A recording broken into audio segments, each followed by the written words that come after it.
বিয়ের পূর্বে কোনো মেয়ের গায়ে হাত দিবি না ভাই আমার, খবরদার। বিয়ের পূর্বে কোনো মেয়ের সাথে কথা বলবি না, খবরদার। তোর যোগ্যতা নেই ওর সাথে কথা বলার। তুই কে রে?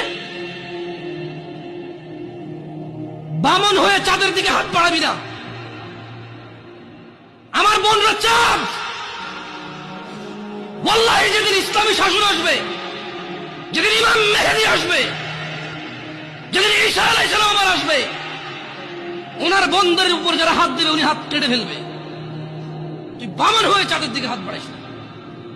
আমার বোনরা চাঁদ। ইসলাম মেয়েদেরকে চাঁদ বলেছে আর তোকে বামন বলেছে। বেটা তুই বেটা ছেঁড়া খাতা শুয়ে লাখ টাকার স্বপ্ন দেখিস, বিয়ের আগে মেয়ের গায়ে হাত দিস? তোর সাহস কত? তোর সাহস কত? তুই জানিস না মুহাম্মদ সাল্লাল্লাহু আলাইহি সাল্লাম বলছে নেক স্ত্রী দুনিয়াতে যা আছে ওর চেয়ে বেশি উত্তম। তুই কি করে ওর গায়ে হাত দিস বিয়ের আগে? তোর সেই যোগ্যতা আছে বল? তোকে আল্লাহ জাহান্নামে ফেলবে, তোকে আল্লাহ জ্বলন্ত আগুনে নিক্ষিপ্ত করবে, তোর শরীর পচবে, তোর শরীরের গন্ধে জাহান্নামীরা থাকতে পারবে না। তোকে আল্লাহ এত নিকৃষ্ট শাস্তি দেবে। কেন? কারণ তুই এত বড় জঘন্য কাজে লিপ্ত হয়েছিস।